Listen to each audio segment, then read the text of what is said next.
आम्ही जनावर नाही, आम्ही माणसं आहोत. आणि हा चहा नाही, चिखलाय. थोडा राहिला तर माणूस याच्यावरून चालत जातो आणि जास्त झाला तर माणूस याच्यापासून स्वतःला वाचवत जातो. लक्षात घ्या. इथं तुकडोजी महाराज म्हणतात, रस्ते सर्व घाणीने भरले, आजूबाजू डबकेच असले, एकही काम ना होय, इथल्या सरपंच ग्रामसेवका होऊ नये. त्या गावाच्या वावराच्या रस्त्यात आणि गावाच्या रस्त्यात काहीच फरक नाही राहिला.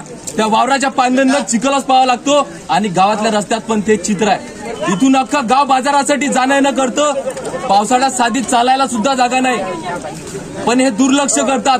अख्ख्या अमरावती जिल्ह्यातल्या तालुक्यांच्या गावाचा अंदाज लावला तर या गावातल्या एवढ्या राजकारण्यांची संख्या कुठंच नाही, पण ते दुर्लक्ष करतात.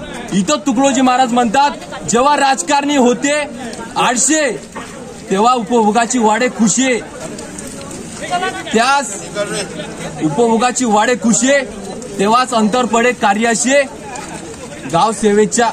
इकडं सरकार म्हणतं आमच्याकडे पैसा नाही.